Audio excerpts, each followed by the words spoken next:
창세기 원어강의 아브라함과 함께 떠나는 복여행 29번째 시간을 갖도록 하겠습니다. 여러분도 많이 느끼지만은 선진국의 금융자본가들이나 재력가들은 달마다 돈 벌려고 아웅다웅 하지를 않습니다. 큰 기회가 올 때 한 번씩 세게 베팅을 합니다. 그러면 다른 사람들 10년 20년 고생을 해서 번 것보다 더 많이 벌어버립니다. 그들이 이 시대를 뒤에서 움직이고 있다고들 합니다. 가만히 놀고 있다 보면 잘 보입니다. 아웅다웅 쫓아다니면 더 안 보입니다. 한참 뒤로 빠져가지고 여유를 가지고 한번 보세요. 야곱의 생애를 볼 때 야곱이 그렇게 했어도 그 정도인데 그렇게 하지 않았어도 그가 될 것이다 라는 것입니다. 29장부터 보십시오. 28장에서 하나님을 만난 야곱이 29장에서 드디어 하란에 가까이 도착하게 됩니다. 여기서 동방 사람의 땅이라고 하는 것은 하란으로부터 시작해서 메소포타미아 지역, 지금 터키, 이란, 이라크 이쪽 지역을 다 동방 지역이라고 합니다. 그래서 어떤 사람들을 만나가지고 나홀의 안부를 묻게 됩니다. 거기서 누구를 만나는가 하면 라헬을 만납니다. 그리고 라헬을 따라서 라반의 집으로 갑니다. 거기서 뭐가 나오느냐 하면 7년 수일이 나옵니다. 그리고 7일이 7년이 나옵니다. 20절에 보면 야곱이 라헬을 위하여 7년 동안 라반에게 봉사를 하였으나 그를 연애하는 까닭에 7년을 수일처럼 여겨서 이 수일이란 말 복수로 쓰게 되면 수일이 됩니다. 창세기 29장 20절에 거기 이라는 단어가 나오죠. 아하딤. 이 아하딤이라는 단어는 에하드라는 단어에서 하나라는 뜻에서 나온 겁니다. 하나라는 단어가 복수로 나오면 며칠이 그런 말입니다. 하나가 복수로 나오면 며칠? 우리말 문법하고는 전혀 다른 구조를 가지고 있습니다. 그러니까 1000년이 하루가치가 될 수 있고 하루가 1000년가치가 될 수도 있습니다. 여기서는 7년이 수일로 줄어든 것입니다. 이것은 야곱이 라헬을 사랑했기 때문인데 그런데 라헬이 야곱을 속였죠. 그래서 다시 27절에 보면 이를 위하여 7일을 채우라 우리가 그도주리니 내가 그를 위하여 또 7년을 봉사할지니라. 그리하여 또다시 7일 만에 라헬을 얻고 그 라헬 때문에 7년을 봉사한 겁니다. 그러면 라헬 하나를 얻기 위해서 몇 년 몇 음살이를 냈습니까? 14년입니다. 엄청난 세월입니다. 얻으려고 7년 줬기 때문에 7년입니다. 야곱은 이런 사람입니다. 그래서 야곱이 요셉을 그렇게 사랑했던 것이고 지금 여기 이 과정은 7년 수일 7일 7년 야곱이 라헬 때문에 자원해서 머슴 살았던 수일 다시 그 라헬을 얻기 위해서 7년 그런데 뒤에 7년은 라반이 요구한 것입니다. 그래서 딸 하나 팔아먹으려고 14년을 머슴살이 시킨 것입니다. 그런데 그 14년 때문에 아내가 몇이 되었는가 하면 4이 되었습니다. 그러니까 무슨 일이 되고 있다는 겁니까? 본인 의사와 상관없이 뭔가가 지금 꾸며지고 있는 것입니다.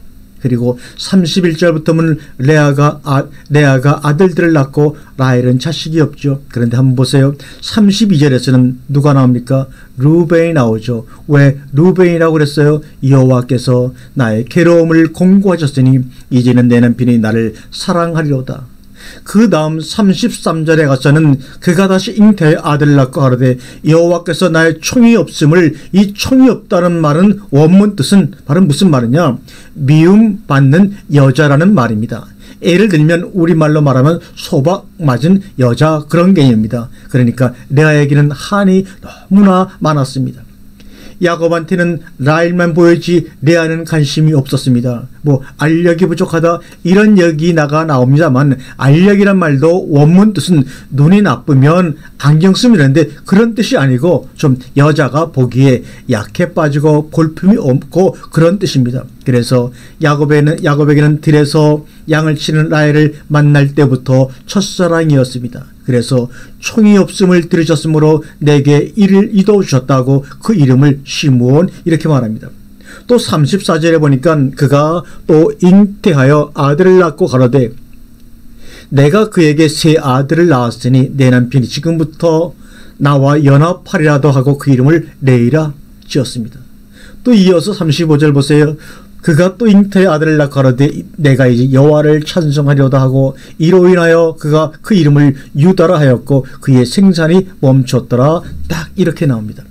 그러면 32절, 33절, 34절과 35절에 유다하고 어떤 차이점이 있습니까? 32절, 33절, 34절은 전부 다 이유가 있습니다. 이름을 그렇게 짓게 된 이유가 있습니다.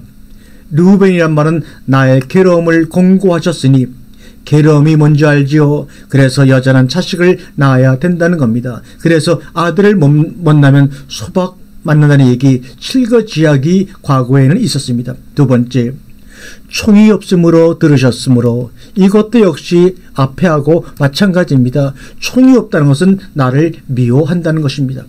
나의 한을 들어주셨다는 겁니다. 그래서 주신 것이 시므온. 세 번째는 세 아들을 낳았으니 이제부터 내 남편이 지금부터 나와 어찌할 것이라고요? 어울릴 것이다 라는 얘기입니다. 연합한다는 것은 세 아들 정도 낳아줬는데, 그런데 세 아들을 낳아주면 다 끝날 줄 알았는데 아들이 또 하나 생긴 것입니다. 그때는 조건이 없습니다. 드디어 그래서 32절, 33절, 34절 세 아들은 히브리 원문에 보면 전부 키가 들어가 있습니다. 키. 왜냐하면 왜 르벤이라고 하고 왜 시므온이라고 하고 왜 레이라고 했느냐를 설명하는 키가 들어가 있습니다. 그런데 35절만은 키가 없습니다. 이제는 만족하다 그런 뜻입니다. 그래서 유다입니다. 우리가 성경을 볼 때 역대상 5장에 나온 대로 12아들 중에 명분대로는 장자가 누굽니까? 요셉이죠. 그런데 주권자는 유다입니다. 그래서 12아들 중에 유다와 요셉입니다. 창세기 49장에도 요셉은 장자의 축복을 받습니다. 상속적인 축복을 받습니다. 그런데 유다는 치리자입니다. 홀. 그걸 알아야 됩니다. 물질적, 육신적 이런 개념의 축복은 요셉 지파이고 명예, 주의, 권세 이런 쪽은 다 유다 지파입니다. 자, 29장에서 뭐가 되어지고 있다는 겁니다. 그래서 하나님의 축복이 처자에게 임하기 시작한 겁니다. 요새 사람들은 뭐 돈 벌어놓고 집 사놓고 뭐 어쩌고 직장생활을 해서 그러는데 아닙니다. 그때 당시에는 무조건 결혼하면 자식부터 낳아야 합니다. 그리고 자식이 장성하면 결혼부터 시켜야 합니다. 축복의 우선은 처자입니다. 생산입니다. 우리가 뭐 교육비 따지고 뭐 입힐 것 따지고 아닙니다. 들에 나는 풀들을 보세요. 그것들이 아무 데서나 나지만 하나님 그것 다 먹으시고 입히십니다. 저는 평생 살면서 후회스러운 게 딱 한 가지가 있는데 주시는 대로 낳아버릴 것을. 지금 저에게도 아들들과 딸 하나가 있습니다. 2명은 교회 전도사로 선교사로 준비 중에 있으며 1명은 또한 든든한 회사에서 자기 역할을 다하는 큰아들로 성장해 있습니다. 그러나 딸 하나만 더 있었으면 얼마나 좋을까. 간혹가다 이런 생각을 할 때가 있습니다. 절대 두려움 갖지 마시고 산하지 않지 마십시오. 그리고 3마리가 먹거나 5마리가 먹거나 마찬가지입니다. 왜냐하면 3마리가 먹으면 남아서 내버립니다. 그런데 5마리가 먹으면 남아서 내버리는 것이 없습니다. 돈도 마찬가지인데 내버리는 찌꺼기가 없습니다. 다 먹어치웁니다. 옷도 차례차례 물려주면 되니까. 요새 옷은 나중에 클 때에는 자기네들끼리 갈아 입어버립니다. 같이 입어버립니다. 한 벌 사면 여러 사람이 같이 입습니다. 뭐가 문제입니까? 그건 우리의 의식과 사고 문제지 하나님 문제가 아닙니다. 처자 문제입니다. 창세기 19장에서 우리가 공부할 것은 야곱이 노력했느냐 하는 겁니다. 아이고, 라헬만을 얻으려고 7년을 수일같이 봉사했잖아요. 그래서 수일이었어요. 7년이 아니라 이렇게 살란 말입니다. 7년을 머슴살이 한 것이 아니라 7년을 수일같이 연애를 했습니다. 이것부터가 축복입니다. 그러니까 앞에 7년은 라헬을 마누라로 얻으려고 수일을 봉사한 것이고 뒤에 7년은 라헬을 마누라로 얻어서 봉사한 것입니다. 앞에는 얻으려고 즐겁고 뒤에는 얻어서 즐긴 것입니다. 앞에는 얻으려고 즐겼고 뒤에는 얻어서 즐긴 것입니다. 그러니 14년은 아무것도 아닌 것이죠. 고통받는 레아는 내가 레아보다 우월하려면 한 가지 방법밖에 없다는 겁니다. 그게 뭡니까? 아들을 낳아주는 겁니다. 그래서 열심히 낳는 겁니다. 레아가 몇 명 낳았어요? 여기서 4명 낳지요. 합체 사건으로 둘을 더 낳아서 아들만 6 낳고 여종이 둘해서 라헬이 12 해가지고 12명이 된 것입니다. 창세기 30장 1절 끝에 보면 그 형을 투기하여 야곱에게 이르되 나로 자식을 낳게 하라. 그렇지 아니하면 내가 죽겠노라. 보세요. 자식 낳기 경쟁이란 말입니다. 그러자 야곱이 라헬에게 노를 봐여 가로되 그대로 성택치 못하게 하신 이는 하나님이신데 내가 하나님을 대신 하겠느냐라고 라헬에게 답을 합니다. 야곱은 지금 12 아들에 대한 집착이 없었습니다. 나면 낳고 못 나면 못 낳는 거지 그게 뭐 그리 중요하냔 말입니다. 그 일에 대한 주관은 하나님이 하셨다는 것입니다. 라헬이 가로되 나의 여종 빌하에게로 들어가라. 그가 아들을 낳아 내 무릎에 두리니 그러면 나도 그를 인하여 자식을 얻겠노라. 그러면서 쭉 아들들이 나옵니다. 9절에서는 레아가 또 달려듭니다. 그 뒤로는 그래서 레아가 2 아들을 더 낳습니다. 그래서 이사갈과 스브론을 낳습니다. 그리고 라헬을 하나님께서 생각하셔서 그의 태를 여심으로 요셉을 낳습니다. 여기까지가 처자요. 처자 축복. 그리고 25절부터가 재물의 복입니다. 그래서 처자와 재물의 복입니다. 30절 끝에 내가 오기 전에는 외삼촌 소유가 적더니 번성하여 때를 이루었나이다. 나의 공력을 따라서 여호와께서 외삼촌에게 복을 주셨나이다. 그러나 나는 어느 때에 내 집을 세우리이까. 여기서 나의 공력을 따라서가 내 발걸음대로입니다. 그러니까 움직이는 대로 복이 되어버린 것입니다. 움직였다 하면 복이 생기는 겁니다. 당연히 돈이 움직이면 돈이 생기는 것처럼 복이 움직이면 복이 생기는 것입니다. 그러니까 야곱 때문에 라반이 복을 받은 것입니다. 요셉 때문에 보디발의 집이 복을 받고 애굽이 복을 받은 것처럼 복자들이 이렇게 중요합니다. 그래서 회사 같은 것을 경영하려면 인사가 우선인 것입니다. 인사라고 하는 것은 2 가지 측면에서 볼 수 있는데 하나는 머리가 좋고 기능이 뛰어난 사람, 또 하나는 복 있는 사람입니다. 그래서 사원들을 뽑을 때 2 가지로 뽑는 겁니다. 기능적으로 잘하는 놈들을 뽑고 또 하나는 멍청해도 복을 가지고 있는 놈들을 뽑아 앉혀놓습니다. 그래서 과거에 삼성그룹은 직원들을 뽑을 때 관상쟁을 옆에 놓고 그 애들의 간장을 보고 뽑았다는 이야기도 있습니다.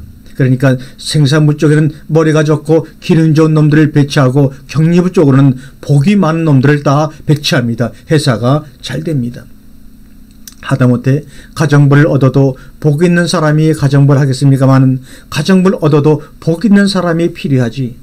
부지런하고 깨끗한 사람, 화장실 가서 밥을 더 주워 먹을 정도로 잘하는 사람, 절대 그런 사람들 가정부 쓰면 안 됩니다. 이건 복을 실어내는 겁니다. 지저분하게 어느 정도 사세요. 사람이 무덤덤하고 병신 같고 되게 통계적으로 그렇습니다. 복 있는 사람들 멍청합니다. 한글 철자 과거에는 잘 몰랐던 사람들도 있습니다. 그런데 기가 막히게 복이 많아요. 자기 자신이 복 있는 사람이 되는 것이 최고이지만 그렇지 못할 경우에는 상대를 해도 복 있는 사람을 상대하시길 바랍니다. 말을 해도 복 있는 사람하고 하고. 그래서 야곱이 품삯을 정합니다. 그런데 거기서 점 있는 것, 어렁진 것, 이게 뭔 말인지 아십니까? 그 짐승들은 전부 표식을 하죠. 낙인을 찍잖아요. 어렁진 것이 낙인을 찍는다는 겁니다. 똑같은 경우면 낙인을 찍어서 구별을 하는데 어차피 흰 것과 검은 것, 어렁진 것, 이것하고 구분하니까 자동적으로 낳자마자 이건 야곱 것, 이건 라반 것 다 갈라집니다. 그게 어디 나온 줄 아세요? 33절 보세요. 이 같은 것이 나면 나의 싹이 되리이다. 후에 외사장께서 오셔서 내 품삯을 조사하실 때 이가 나의 표징이 되리이다.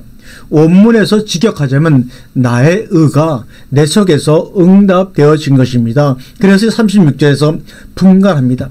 외삼촌 집안과 라곱 집안에 딱 분간합니다. 그리고는 37절 이하에서 술수를 쓰죠. 어떻게 해서 그렇게 되는지는 모르겠습니다만 술수를 씁니다. 42절에 약한 양이면 그 가지를 두지 아니하니 이러므로 약한 자는 라반의 것이 되고 실한 자는 야곱의 것이 된지라. 원래 그렇습니다. 신 것은 약합니다. 검거나 얼룩진 것이 강합니다. 그래서 운동선수들 보세요. 다 깜둥이 이 검은 피부들 흑인들이 많지 않습니까? 43절에 이에 그 사람이 심히 풍부하여 양떼와 노비와 약떼와 나귀가 많았더라. 여기까지가 힘들이지 않고 처자와 재물을 얻는 겁니다. 창세기 31장은 그 유명한 드라빔 사건이 등장하는 장입니다. 그래서 화합체하고 드라빔 이 두 가지가 다 공통점이 있는데 화합체는 남녀가 하나가 되는 그러한 신비한 요약이고 드라빔은 하나님과 사람이 하나가 되는 그러한 우상입니다. 그래서 야곱의 아내들 레아나 라헬의 경우를 보면 레아의 화합체 사건은 다분히 육적이라고 볼 수가 있습니다. 그리고 라헬의 드라빔 사건은 상당히 신앙적이고 종교적이라는 것을 볼 수가 있습니다. 31장에서는 그 야곱의 야곱됨이 나타나면서 도적은 쫓는 자가 없어도 도망친다는 말처럼 야곱의 야곱성이 무엇인가? 그래서 야곱은 어쨌든 형에게서 장자 상속권을 뺏고 아버지에게서 축복권을 뺏고 그리고 외삼촌에게서 아내들을 뺏고 그리고 재물까지 뺐습니다. 그래서 야곱의 야곱됨을 버릴 수가 없습니다.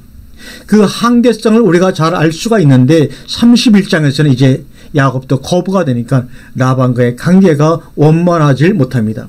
그래서 아무래도 안색이 좋지 않고 느낌이 좋지 않기 때문에 야곱이 분가를 시도하게 됩니다. 그런데 먼저 아내들을 설득시켜 가지고 자기 편이 되게 하는 작전을 먼저 씁니다. 거기서 그 야곱이 심지어 아내들에게까지도 거짓말을 해가면서 하나님이 자기 편이라고 얼러대면서 하나님이 축복하셔서 이렇게 되었다. 그래서 우물가에서 벌렸던 사기 행각은 깡그리 감추고 아내들에게 하나님의 축복으로 위장해 버립니다. 그렇게 해서 아내들을 자기 편을 만들고 사실은 이런 상황에서 아내들이 친정 쪽을 택해야 될 것이냐 남편 쪽을 택해야 될 것이냐는 기로에 서는 경우가 많습니다. 특히 물질이라고 하는 것은 반드시 어느 시점에 가서는 다툼이 일어나게 되고 시기와 질투와 미움 그리고 거기서 분리가 나타나게 되는데 이때 가장 중요한 역할을 잘 할 수 있는 사람이 아내들입니다. 그런데 이 아내들이 친정 아버지 쪽으로 붙어버리면 야곱은 외톨이가 되는 것이고 야곱 쪽으로 붙으면 야곱은 자수성가를 하게 되는 그런 기로가 31장입니다. 거기서 자기 장인에 대해서 나쁘게 얘기하게 되고 자기에 대해서는 굉장히 좋게 오도를 하는 것을 볼 수가 있습니다. 우선 5절 말씀을 보면 야곱이 보내어 라헬과 레아를 자기 양떼에 있는 들로 불러다가 이렇게 나옵니다. 그런데 희한한 것이 성경은 꼭 레아와 라벨이라고 그러지 라헬과 레아 그러지 않고 라헬과 레아 그럽니다. 레아가 처지분이었고 어쨌든 명색이 언니임에도 불구하고 라헬과 레아 그렇게 부릅니다. 그들에게 이르되 내가 그들의 아버지 안색을 본즉 내게 대하여 전과 같지 아니하도다.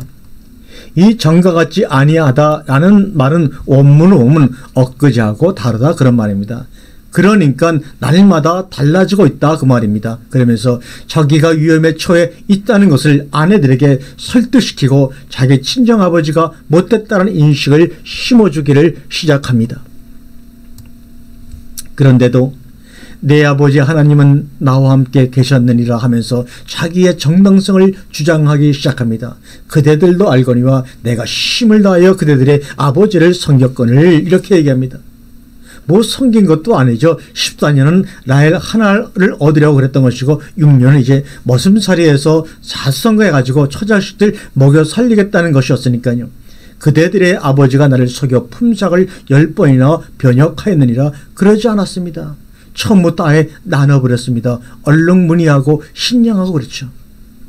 그러나 하나님이 그를 금하사 나를 해치 못하게 하셨으며 그가 이르기를 점 있는 것이 내 싹이 되리라 하면 온 양떼 낳는 것이 점 있는 것이요 또 얼룩 있는 것이 내 싹이 되리라 하면 온 양떼 낳은 것이 얼룩무늬 있는 것이니 하나님이 같이 그대들의 아버지의 짐승을 빼앗아 내게 주셨느니라. 이런 식으로 지금 오도를 합니다. 그러니까 참 우리가 조심해야 될 것이 처자식이 생기면 누구라도 인간의 탈할 수가 있는 사람이면 물욕이 생기게 됩니다. 남자들이 처자식에게 해줄 수 있는 것은 물질밖에 없거든요. 이 시대 속에서. 사실 그것으로서 아버지와 남편 노릇을 해야 되는데 그렇기 때문에 처자식이 귀한 줄 알면 물욕이 생깁니다. 그러니까 생활의 유혹도 없고 돈 벌려고 애쓰지 않는 사람들은 처자식을 사랑하지 않는 겁니다. 그것은 근본적으로 잘못된 겁니다. 처자식을 귀히 여기는 사람은 절대로 물욕이 생기게 되어 있습니다. 그래서 처자, 전터 이렇게 나오는 겁니다. 내 목숨까지도, 그러니까 야곱도 어쩔 수 없는 한 인간이란 말입니다.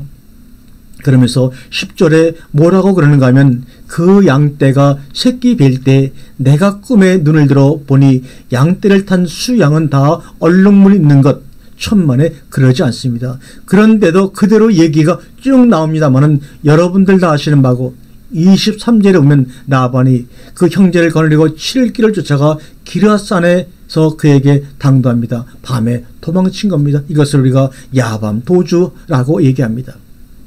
그런데 지금부터 야곱이 어떤 현상이 생기는가 하면 뒤에서는 라반이 쫓아오고 앞에서는 에서가 있습니다.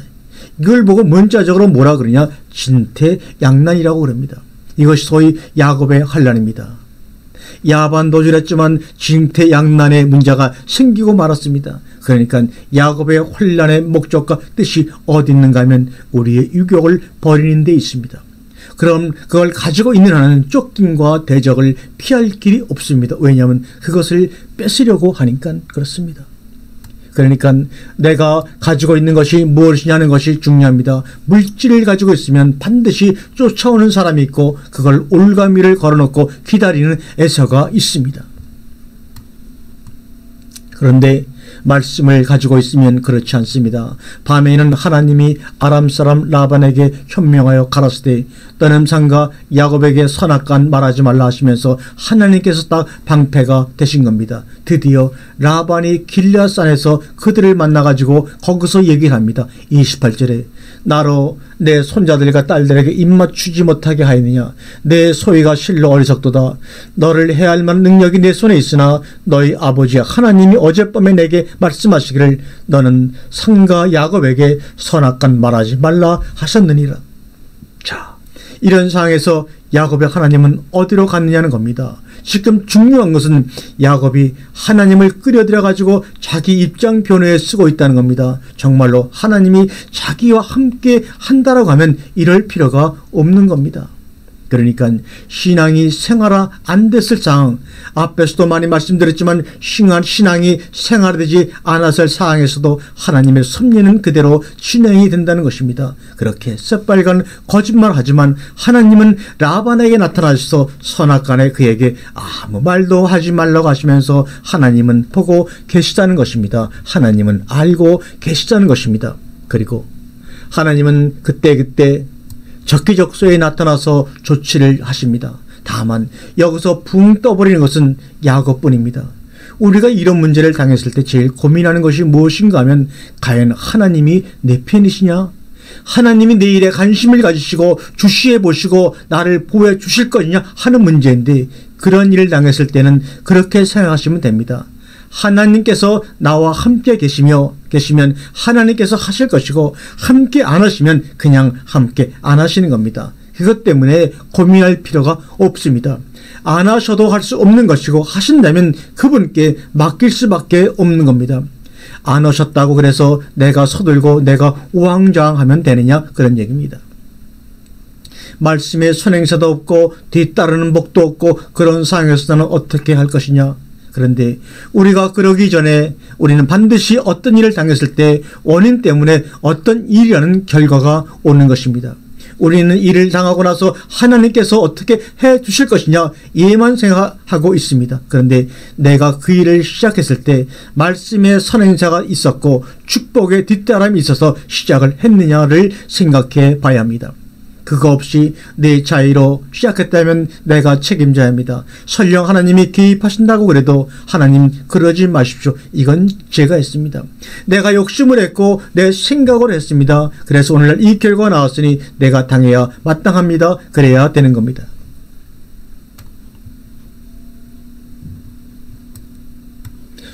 소급 회개를 해야 된다는 말입니다.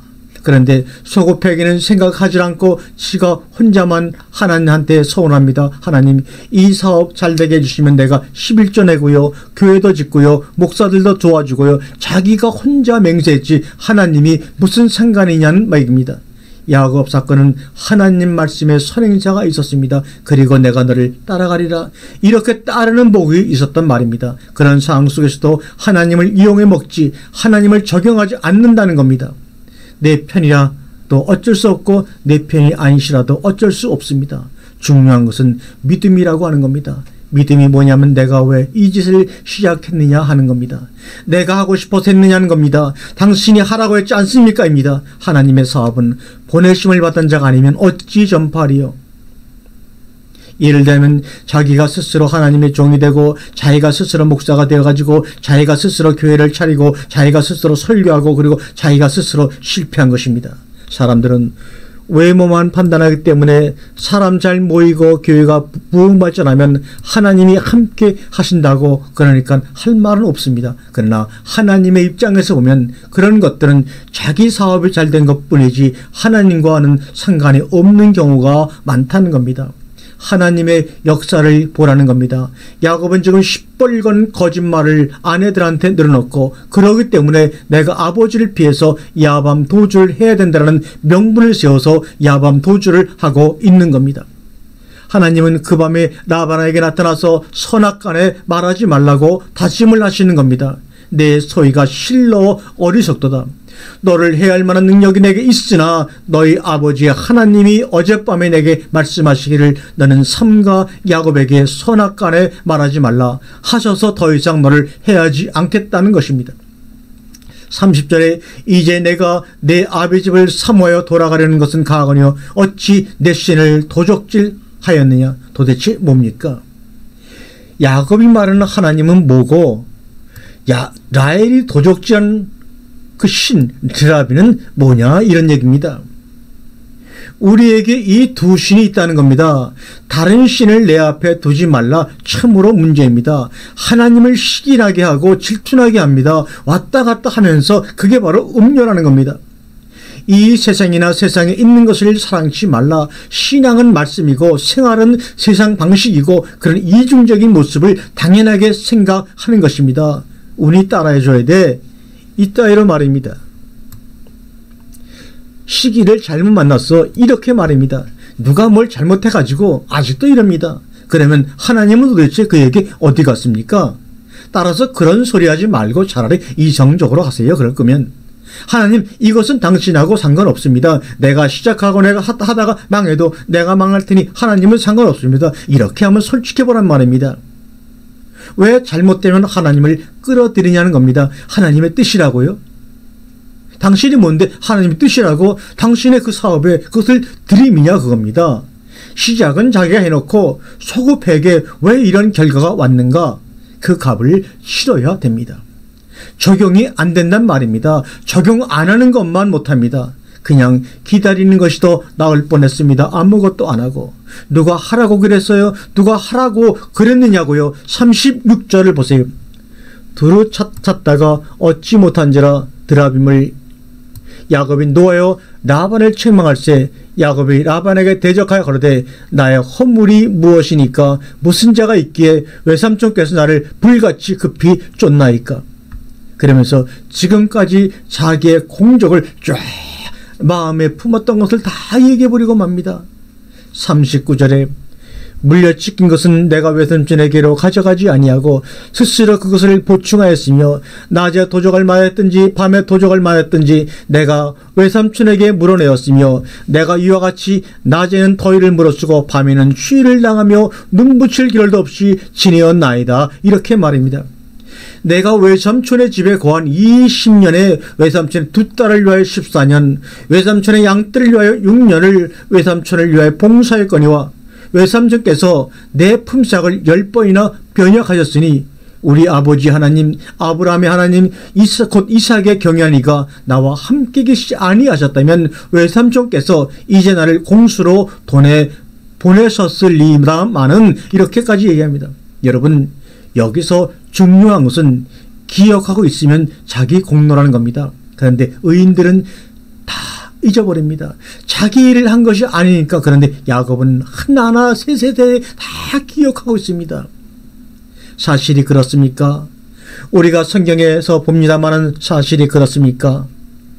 라헬 한 여자를 사랑하다가 어쩌다 보니까 네 여자가 생겼고, 네 여자가 서로 시기 질투하면서 12아들이 생겼고, 그것이 지나온 20년에 그것도 처음 7년은 연애하면서 나머지 7년은 즐기고 누이면서 14년 보냈고, 나머지 6년은 사기치면서 보낸 것 아닙니까? 그러면서 지금 뭐라고 야곱이 하고 있어요? 이삭의 경외하는 이가 나와 함께 계시지 아니하셨다면 외삼 주께서 나를 공수로 돌려 보내셨으리라, 이렇게 얘기합니다. 그런데 그렇게 자신만만하고 당당했으면 왜 야밤도주를 해요? 그런 믿음이 있는데 왜 야밤도주를 합니까? 너무나 뻔뻔스러운 야곱의 모습입니다. 하나님이 함께 하시는데 왜 야밤도주를 하느냐는 겁니까? 믿음과 사실 고쳐야 합니다. 원리가 그러면 적용도 같아야 되고 근원이 그러면 사실도 같아야 합니다. 그러니까 말씀을 통해서 우리에게 돌아오는 믿음의 축복이 적용될 때 끊어져서 다른 데로 가버리는 것입니다. 그것이 그대로 적용되어야 되는데 적용할 수가 없다니까요. 우리가 적용을 안 시키니까 그래서 듣는 것으로까지 밖에는 안 되는 겁니다. 행함이 안 나오는 겁니다. 듣는 것 따로 사는 것 따로가 됩니다. 듣고 행치 아니하면 참 문제예요. 전부 자기 공로라는 거예요. 눈 붙일 겨를도 없이 7년을 수일같이 여겼는데 이 야곱, 이 사람 연구를 철저히 해야 합니다. 우리는 무엇 때문에 말씀을 들어야 합니까? 들은 말씀이 입력되어 가지고 우리 생활 속에 조금씩 나를 천명에 들어와야만 되는 것입니다. 매일 들으면서 그렇게 안 되면 우리의 생활은 더욱더 듣기 전보다 엉망이 돼가고 맙니다. 야곱의 생애 가운데 중요한 것은 하나님의 말씀의 선행자가 앞에 가고 있다는 겁니다. 야곱의 행위를 보고서는 도저히 하나님이 그에게 복을 주실 수가 없으신데 그래도 하나님은 역사하신단 말입니다. 이게 참 운명이고 이게 우리 믿는 사람들의 팔자고요. 이게 참으로 얄미운 것입니다. 나처럼 착하게 사는데도 하나님은 이러시면서 야곱 같은 그런 사기꾼에게는 그러실 수가 있습니까? 이렇게 생각하지 마세요. 말씀의 선행사, 그 힘이 그렇게 큽니다. 불법을 눈 감아 주신다니까요. 사심으로 거짓말해도 괜찮고 착륙 위장을 하고 시해보자고 그 짓을 해도 괜찮다니까요. 말씀의 선행사가 따르기만 하면. 그러나 그것만 믿고 까불다가는 대개 당할 날이 온다는 사실도 잊으면 안 됩니다. 왜요? 그것은 하나님을 만월히 여기는 것이니까요. 그런 것도 잘 모르는 철부지 때뿐이라는 사실을 기억해야 한다는 말씀입니다. 43절을 보세요. 라반이 야곱에게 대표 이르되 가로되 딸들은 내 딸이요 자식들은 내 자식이요 양떼는 나의 양떼요 내가 보는 것은 다 내 것이라 내가 오늘날 내 딸들과 그 자식들에게 어찌 할 수 있으랴. 왜 그런 줄 아십니까? 그때 당시 그 지방의 풍습은 종의 자식을 낳으면 자식까지도 주인의 것입니다. 아니 자기가 키우던 소가 새끼 나면 그것까지도 주인 것이지 자기의 것이 되지를 않았습니다. 당연하죠. 종도 소유물이니까요. 그런 법을 적용할 수 있지만 그래서 증거에 돌무더기를 세우는 것입니다. 사실은 라반이 나중에 야곱이 술수를 썼다는 것을 알게 됩니다. 조상대대로 목축업을 하고 사는 사람들이 그걸 모르겠습니까? 그래서 31장 야곱과 32장 라반 32장은 앞에 원수입니다.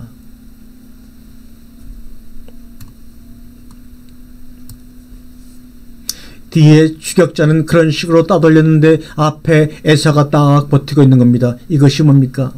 야곱이라는 속성이 꺾어져야 합니다. 보세요. 자기가 내 처와 12아들을 얻을 때까지는 야곱의 노력과 술수로 성공을 했습니다. 다 성공해 놓은 마당에 우리가 이 세상에서 아무리 노력하고 애써서 가문을 이루고 사업을 성공시켜도 우리가 그것을 가지고 갈 수가 없는 것입니다. 왜냐하면 라반 같은 추격자가 있고 에서 같은 막는 자가 있기 때문입니다. 그때 인간의 피해를 느끼는 겁니다. 내가 다 이뤘는데 이걸 어떻게 가지고 가느냐는 겁니다.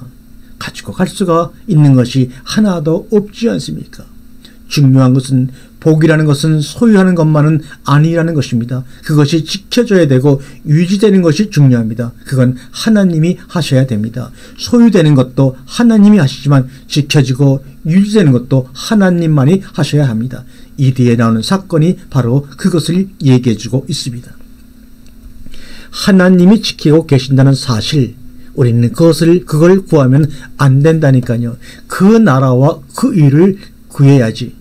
그 나라와 그의 의를 구해서 가지고 있으면 우리가 그것을 가지고 있기 때문에 하나님께서 우리를 지키신다는 말입니다.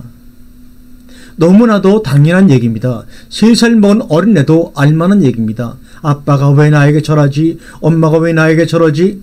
왜 밥을 먹으라고 성하고, 왜 학원 가라고 그러고, 왜 목욕하라고 그러고, 왜 옷 갈아입으라고 그러지? 당신 자식이니까요. 부모가 더 성하여 더 다급합니다. 하나만 하자, 그런 말입니다. 그래서 마르다한테 몇 가지만 하든지 한 가지만 해도 족하니라, 한 가지만 하세요. 한 가지만. 그래서 다른 것들은 따라 붙게 하자, 그런 말입니다. 그거 안 되면 말자, 그 말입니다. 어차피 왜 내가 그것 말고 다른 것 가지고 있는다고 해서 하나님이 나를 기이 여기지 않으시니까, 죄송스러운 얘기지만 그것도 못한다면 할 수 없는 거죠. 한 가지도 못한다면 할 수 없는 거죠. 이것은 바로 구제불능입니다. 함께 고민해 보시는 시간이 되시기를 주님의 이름으로 권면합니다. 다음 시간에 뵙겠습니다. 고맙습니다.